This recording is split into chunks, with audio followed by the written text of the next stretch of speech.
Saya tidak melihat Gus Dur pro Zionis. Tidak. Saya dengan Gus Dur bersahabat.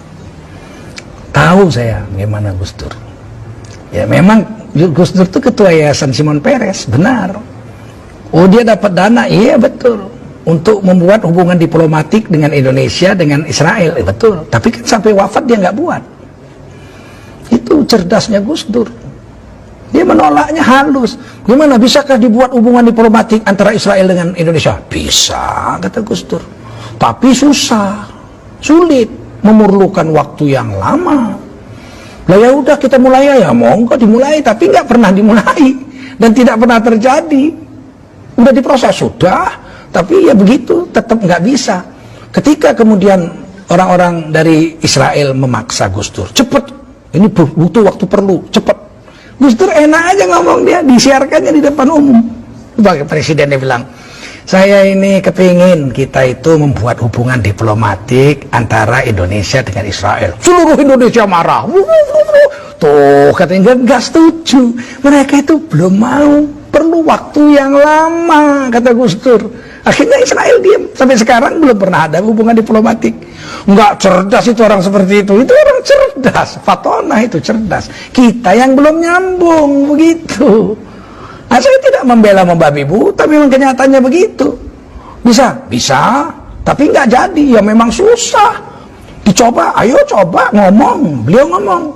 Se-Indonesia protes tuh. Lihat kan protes semua. Nggak bisa semudah itu. Sampai beliau wafat sampai sekarang. Indonesia belum punya hubungan diplomatik dengan Israel. Nah ini hal-hal seperti ini tidak semua orang bisa. Saya nggak bisa. Saya nggak bisa seperti itu. Saya orang Medan. Kalau orang Medan itu apa kau? Nggak senang kau? Kita selesaikan di luar. Saya nggak pandai begitu-gitu. Itu butuh orang-orang pilihan juga untuk bisa tampil seperti itu. Tapi jangan diragukan cintanya Gus Dur terhadap NKRI dan terhadap agama. Beliau itu satu kelebihan yang jarang orang dapat. Apa kelebihan? Saya sampaikan kepada anak muda ini yang bertanya ini lagi. Beliau itu pemurah, ya Allah. Pemurah, orang minta langsung dikasih aja, diberi.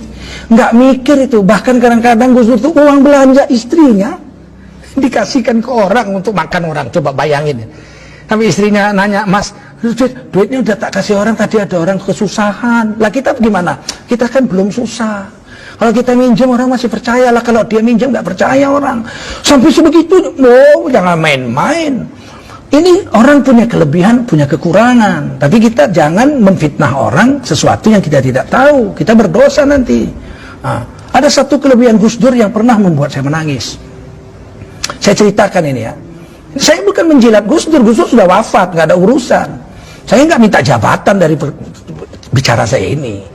Kalau saya mau jabatan zaman Gus Dur, saya sudah ditawari jabatan. Tidak mau saya. Nah, apa katanya? Satu hari saya duduk di VIP room airport Pekanbaru. Saya tamu gubernur. Saya duduk di ruangan tunggu gubernur untuk menunggu pesawat terbang. Waktu itu acara TV One tokoh kita sedang diputar. Saya minum teh habis sholat asar di situ menunggu pesawat. Tiba-tiba muncul situ tokoh kitanya itu Gus Dur. Gus Dur. Tapi beliau sudah wafat. Tokoh kita begini-begini. Kemudian ibu belum wafat Gus Dur. Ibu Sinta Nuria diwawancarai. Apa sih kelebihan Gus Dur itu? Kata pewawancara itu kepada Ibu Sinta Nuria. Kemudian Ibu Sinta mengatakan sebagai istri beliau sekian tahun, kelebihan Gus Dur itu yang saya rasakan sangat menonjol, tidak pernah komplain soal makan. Kemudian apalah Gus Dur duduk di tempat tidur amben kecil begitu, pakai celana sedengkul, pakai kaos, makan. Nah, lauknya itu cuma ayam goreng paha sebuah, nggak ada sayurnya, nggak ada sambalnya, nggak ada kecapnya, nasi putih. Jadi nasi putih ayam, disendok nasinya ke mulut pakai sendok, ayamnya digerawat pakai tangan. Kemudian Gus Dur makan, disuting begitu.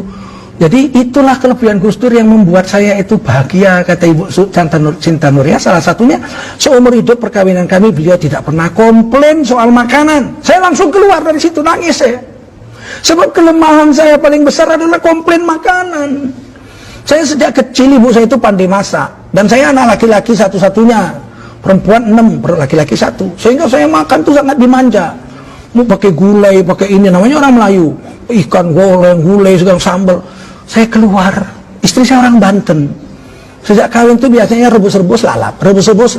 Sempat saya bilang satu hari, makanan ini, makanan kambing ini, saya bilang. Sampai istri saya menangis.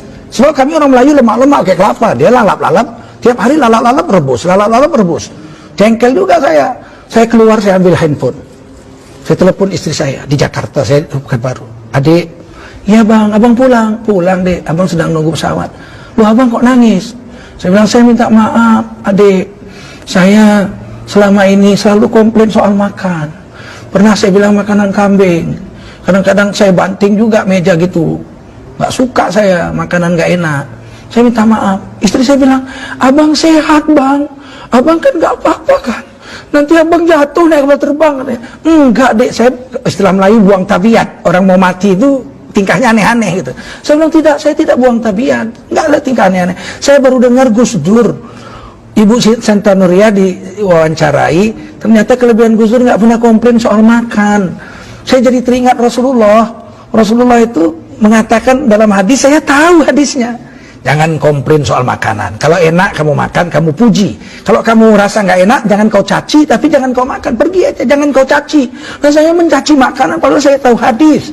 Saya pikir itu kan cuma Rasul yang bisa buat. Kenyataannya Gus Dur bisa buat. Ngapain mesti belajar tidak komplain makanan kok sampai jauh-jauh nunggu sahabat Nabi atau zaman Nabi? Mau zaman sekarang aja ada orang. Saya bilang gitu, maafkan saya janji, saya tidak akan komplain lagi soal makanan kepadamu. Sampai di Jakarta saya pulang, dipeluk istri saya.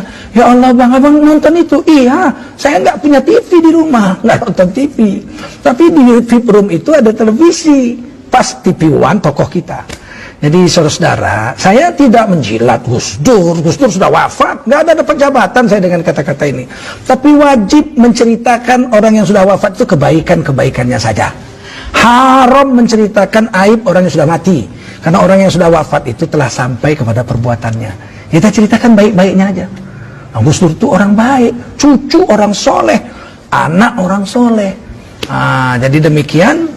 Mudah-mudahan ada manfaatnya pertemuan ini. Terima kasih atas pertanyaan saudari kita tadi, dan semoga kita bisalah bersangka baik kepada tokoh kita Ki Haji Abdurrahman Wahid atau Gus Dur, ya, cucu daripada pendiri NU Nahdlatul Ulama Ki Haji Hasyim Asy'ari, yang memang kadang-kadang statement beliau atau perbuatan beliau itu tidak sampai ke akal kita kecuali kita bertanya kepadanya. Banyak yang bisa saya ceritakan tentang Gus Dur, tapi tidak mungkin, terlalu panjang ya. Tapi banyak hal-hal kontradiksi yang menggegerkan masyarakat, saya tanya kepada beliau. Dan beliau menjawabnya, saya terkejut gitu. Kadang-kadang dengan ilmu semantik, saya kan dosen semantik 30 tahun saya. Dengan ilmu semantik itu saya kaget itu kadang-kadang. Ya, hebat sekali sahabat saya ini, saya pikir, inilah mudah-mudahan ada manfaat. Berhentilah kita bersangka buruk kepada orang yang sudah wafat. Kalau masih hidup boleh kita kritik langsung. Sekeras apapun kritik kepada pejabat negara boleh, karena itu dilindungi Undang-Undang Dasar 1945. Asal jangan bersangka buruk. Kritik aja silakan, atau nanya. Kalau nggak jelas tanya pakai tanda tanya. Soal dia jawab atau nggak jawab bukan urusan kita. Kita sudah nanya, kita sudah sampaikan. Kita tulis surat terbuka, biar dia baca, biar jawabannya dibaca orang. Dia jawab syukur, nggak dijawab kita sudah sampaikan kewajiban kita. Undang-Undang Dasar 45 pasal 28 ayat 1, 2, 3 dan seterusnya menjamin tiap-tiap warga negara untuk berkumpul dan bersuara mengeluarkan pendapatnya. Wallahu a'lam bishawab.